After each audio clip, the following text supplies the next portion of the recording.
안녕하세요. 산돌TV 시청자 여러분 반갑습니다. 저는 신경외과 전문의 김병우 원장입니다.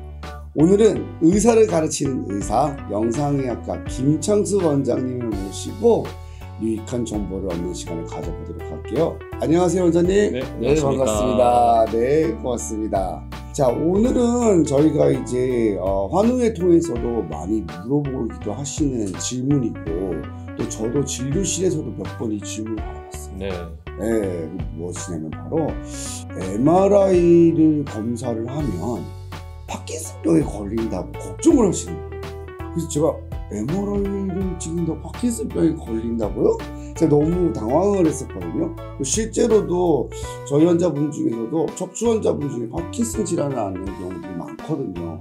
그러다 보니까 제가 좀 놀래갖고 이게 뭐지? 하고 막 찾아보다 보니까 조금 다른 내용이더라고요. 예, 맞습니다. 네, 어떤 내용이죠, 원장님? 정확하게는? 일단 우리나라의 영상학과 연구진들이 한 연구 결과에서 파킨슨병과 MRI 찍을 때 조영제, 가돌리눔 조영제를 사용을 하면은 어떤 연관성이 있지 않나라는 그런 연구 결과가 최근에 발표가 되었습니다.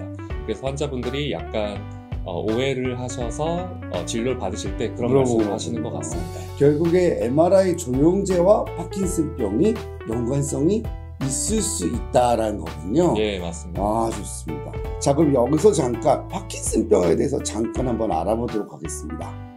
자, 파킨슨병은 아시는 분은 다 아실 텐데요. 우리나라에서 어떻게 보면은 치매 다음으로 가장 흔한 대표적인 퇴행성 뇌질환이라고 할 수 있어요. 이제 파킨슨병이라는 거는 우리 머리 뇌 속에 여러 가지 신경 전달 물질이 있는데, 그 중에 이제 도파민이라고 하는 것이 되게 중요한 기능을 하거든요. 이 도파민과 관련된 세포가 원인 모르게 서서히 소실되면서 여러 가지 기능 장애를 앓게 됩니다. 서동증이라고 해서 몸이 좀 늦게 움직이고, 운동장애도 발생하고, 안정시에 떨림도 있고, 이러면서 상당히 여러 가지 증상을 유발할 수 있거든요. 그래서 보통 60세 이상에서의 인구에서 한 1% 정도, 그리고 65세 이상의 인구에서는 2% 정도가 이 파킨슨병을 경험한다고 하니까, 아무래도 척추 질환을 가지고 계시는 분들 중에서도 이렇게 파킨슨병을 앓고 있는 분들이 상당히 많아서 이런 부분에 대해서 궁금증을 갖고 있는 것 같습니다. 자, 그럼 원장님, 지금 MRI 조영제, 그죠? MRI 조영제가 파킨슨병과 연관성이 있다, 이런 이야기인 것 같은데요. 네, 맞습니다. 그러면 그 MRI 조영제가 어떤 건지 좀 설명해 주실 수 있을까요? 이제 MRI 조영제는 가돌리늄이라는 물질을 쓰는데요. 이건 히토류에 속하는 이제 원소로서 이제 외부 자기장 안에 위치하게 되면은 자기장의 방향에 배열을 하는 상자성 또는 강자성의 성질을 가지고 있습니다. 이런 성질 때문에 조영제를 주입을 하면은 이제 MRI 기계 속에서 다른 시그널을 만들어냄으로써 여러 가지 대조도를 높일 수 있는 그런 조영제의 한 종류가 되겠습니다. 그렇군요. 그러면 CT 조영제하고 MRI 조영제는 다른 거잖아요. 네, 맞습니다. 그리고 의사인데 무식같이 질문하는 것 같은데, 저희들이 보통 CT 조영제는 조금 위험성을 약간 인지할 경우가 있고, MRI 조영제는 굉장히 안정적이라고 생각하는데 어떤가요? 일단 저희가 가장 크게 걱정하는 것은 급성 유해 반응으로서 조영제를 주입받고 나서 갑자기 생명이 위태로울 정도의 그런 현상이 나타나는 것을 저희가 가장 걱정을 하는데요. 그런 것의 비율을 보면 CT에서 사용하는 요드와 조영제 같은 경우가 가돌리눔 조영제보다 훨씬 더 높은 확률로 그런 급성 이벤트를 만들어낼 수 있는 것으로 알려져 있습니다. 하지만 이제 가돌리눔 조영제 같은 경우에서는 저희가 신원성 전신 섬유증이라든지 아니면은 최근 연구에서는 그 뇌에 일부 침착이 되는 그런 경우도 좀 보고가 되고 있는 상태입니다. 그러면 지금 말씀하셨던 마지막 부분이 혹시 이번 연구 결과하고도 연관성이 있는 내용인가요? 사실 이런 MRI 조영제와 파킨슨과 연구는 우리나라 국내 연구진 이외에도 그런 캐나다라든지 여러 나라에서 시행되었던 적이 있는데요. 그런 그 뇌에 침착이 될 때 주로 치아액이나 구성액과 같은 뇌의 심부 조직에 침착이 되고 있는데, 이때까지의 연구에 의해서는 그런 뇌의 침착과 파킨슨병과의 뚜렷한 연관관계는 밝혀지지 않았던 그런 현상이었습니다. 아주 뚜렷하지는 않다. 네. 그렇다면은 우리 그 영상의학과 전문의들이 모여있는 학회에서도 어떤 공식 입장문이라든지 그 여기에 대한 가이드라인 같은 것을 좀 가지고 있는 게 있나요? 파킨슨병과 연관된 가이드라인이 현재 존재하진 않는 상태이고요. 네, 이런 연구가 나오고 기사가 되면서 여러 환우분들이 걱정을 하셔서 이런 성명문도 내고 언론사와 인터뷰도 진행한 걸로 알고 있습니다. 일단 이번에 좀 화두에 오른 이 연구 같은 경우에는 크게 두 가지의 제한점을 가지고 있다고 알려져 있는데요.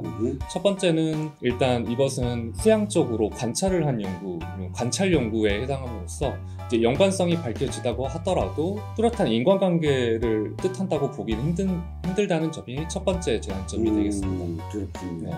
두 번째 제한점으로서는 이런 건강보험에서 그런 추출해낸 데이터를 사용해서 연구를 진행한 거기 때문에 다른 여러 변인들, 예를 들어서 기저질환이라든지 아니면 여러 생활습관이라든지 이런 게 완벽하게 통제되지 않은 상태에서 이루어진 연구라고 제한점을 또 둘 수가 있겠습니다.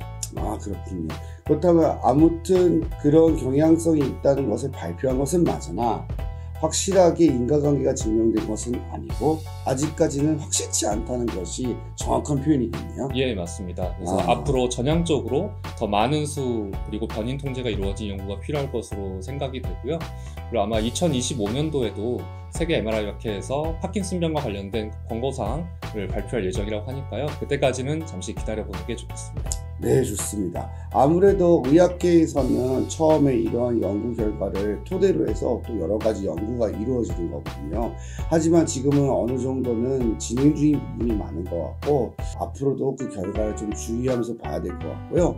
제가 그러면 어제 궁금한 게 저는 사실상 MRI 검사 처방을 하면서 사실 조영제를 쓰는 일이 그렇게 많지는 않아요. 네. MRI 검사는 사실 조영제를 사용하는 경우가 흔치는 않은 것 같은데 어떠한 경우에 영상학적으로는 조영제가 필요한가요? 일단 MRI 검사는 여러 부위에 관해서 시행할 수가 있는데요. 뭐 뇌라든지 척추, 관절, 그리고 그 이외에도 복부장기라든지 신장, 그리고 심지어는 심장에 관해서도 MRI 검사를 할 수가 있습니다. 그럼 각각 부위에 따라서 조영제를 사용하는 빈도는 되게 많은 차이가 있습니다. 특히 원장님이 주로 수술을 하시는 척추 같은 경우에는 대부분의 환자는 비조영 검사로도 저희가 뚜렷한 대조도와 해상도를 얻을 수 있기 때문에 잘 사용하진 않으나 일부 종괴나 염증이 의심되는 경우에 조영제를 사용하는 경우가 있습니다. 관절에서도 이제 염증 같은 부분이나 종괴 같은 부분 같은 양상이고요. 저희가 이제 암 환자 같은 경우에는 특히 뇌에서 이제 전이암이냐 아니면 원발암 그런 같은 경우에도 암 자체를 우리가 디텍션하기 위해서 조영제를 많이 사용하고 있는 상태입니다. 그렇군요. 정리해보면은 MRI 조영제를 사용하는 경우에는 굉장히 꼭 필요한 감별 진단이 있을 때인 거고 MRI 조영제를 사용했다는 것 자체가 파킨슨병을 만든다 이렇게 똑같다라는 말은 절대 아니기 때문에 사용의 신중은 가하되 당연히 안전성을 확보하고 필요한 경우에는 꼭 사용해야 된다는 것이군요. 네, 맞습니다. 네, 그렇게 보면 될 것 같습니다. 오늘도 정말 유익한 시간이었던 것 같아요. 저희 김정수 원장님께서 요약해서 정리해주셔서 말씀해주셔서 어려운 주제일 수도 있었던 내용을 쉽게 풀어보는 시간이었던 것 같습니다. 앞으로도 산더위TV에서는 최신 지견에 대해서 업데이트된 소식으로 자주 찾아뵙도록 하고요. 여러분들의 구독과 좋아요가 저에게는 큰 힘이 됩니다. 자, 여러분 다음 시간에도 또 만나요. 안녕.